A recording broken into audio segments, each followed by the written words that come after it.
Shalom, selamat pagi semuanya. Ya, puji Tuhan. Tuhan telah menolong kita boleh tiba di sekolah dalam keadaan selamat. Meskipun regi kita pagi hari ini mungkin sedikit terlambat ya, tapi Pak Iman percaya itu tidak mengurangi semangat dan sukacita kita. Sebelumnya mari kita berdoa terlebih dahulu.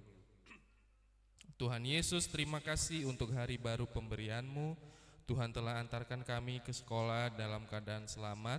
Dan sebelum kami memulai segala kegiatan kami hari ini ya Tuhan, kami rindu untuk datang menyembah-Mu. Kami rindu mendengarkan firman-Mu, kiranya Engkau hadir di tengah-tengah kami semua. Terima kasih Tuhan, berkatilah dan urapilah dan sucikanlah peralatan yang kami gunakan Tuhan, sehingga jalannya regi hari ini boleh berjalan dengan lancar dan baik. Terima kasih Tuhan Yesus, hanya di dalam nama-Mu kami berdoa. Haleluya. Amin.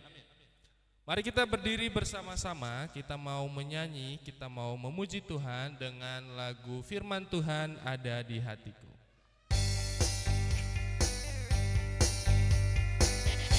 Sambil tepuk tangan ya. Firman Tuhan ada di hatiku, ada di langkahku, ada di hidupku, dan terus bertumbuh, sirami jiwaku. Berbuah, berbuah, berbuah, berbuah, berbuah, berbuah, berbuah, berbuah. Sekali lagi lebih semangat. Firman Tuhan ada di hatiku, dan terus bertumbuh, sirami jiwaku. Berbuah, berbuah, berbuah, berbuah, berbuah, berbuah, berbuah, berbuah.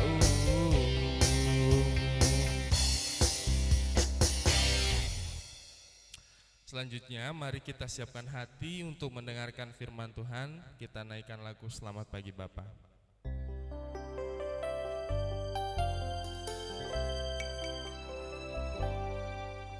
Selamat pagi Bapa, selamat pagi Yesus, selamat pagi Roh Kudus.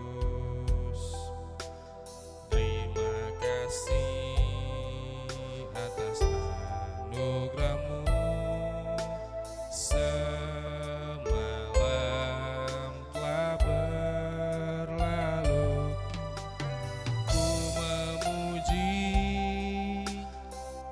bersyukur, memuliakan nama-Mu. Allah Bapa, Putra, Roh Kudus, terima kasih. Selamat pagi Bapa, selamat pagi Yesus, selamat pagi Roh Kudus. Terima kasih atas anugerah-Mu. Semalam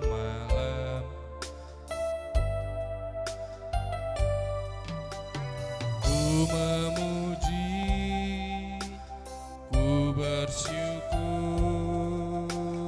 memuliakan nama-Mu. Allah Bapa, Putra, Roh Kudus, terima kasih. Mari kita berdoa untuk menyambut firman Tuhan. Terima kasih Tuhan, kami telah memuji memuliakan nama-Mu pada pagi hari ini. Dan sebentar lagi kami mau merenungkan firman-Mu. Kiranya Roh Kudus-Mu Tuhan berbicara kepada kami apa yang ingin Engkau sampaikan untuk kami pada hari ini.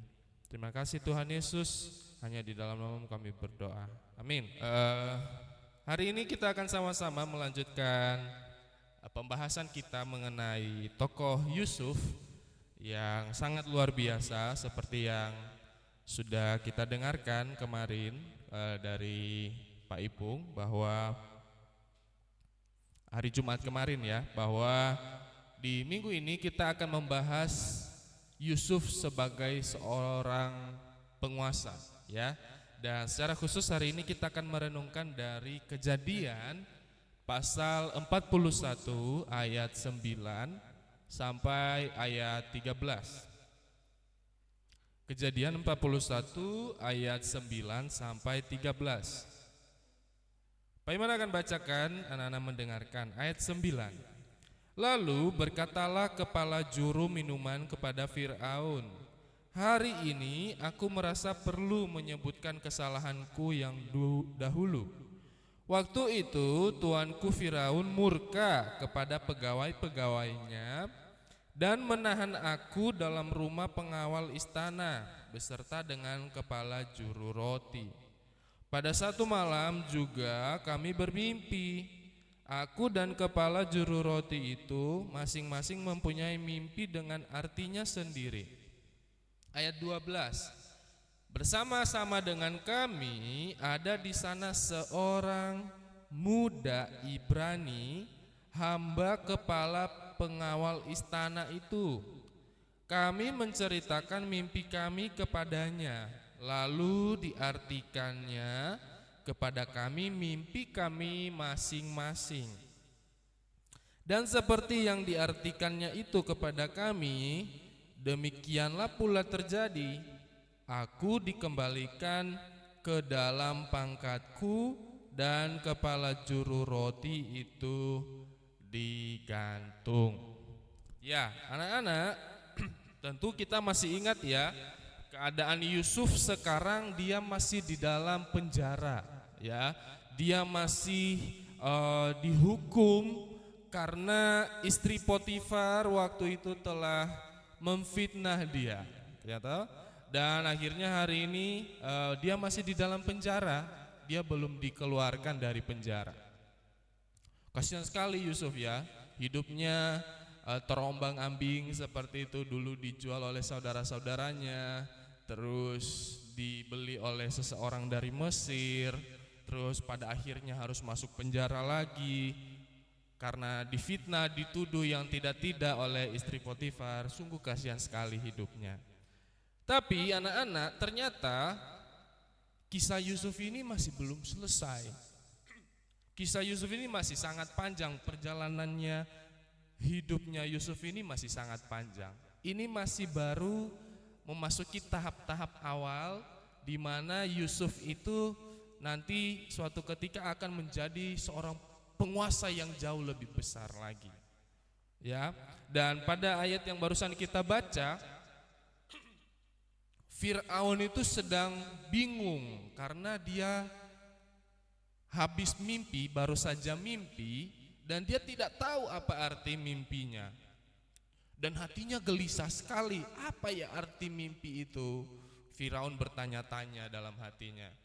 Dan karena dia saking gelisah, dia mengumpulkan seluruh pengawalnya, pegawainya, dan semua orang di istana untuk menerjemahkan apa arti mimpi itu. Tapi tidak ada satu orang pun yang bisa mengartikan mimpinya Firaun. Bahkan orang pintar sekalipun tidak ada yang bisa mengartikan atau menjelaskan apa arti mimpi dari Firaun itu. Lalu di saat inilah kepala juru minuman itu ingat, oh dulu di penjara ada satu orang yang bisa mengartikan mimpi dan itu memang benar-benar terjadi. Dan dia adalah Yusuf ternyata.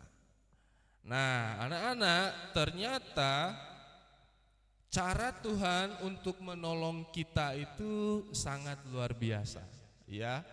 Di luar pikiran kita, di luar nalar kita tidak bisa menjangkau apa yang sudah Tuhan rencanakan untuk hidup kita.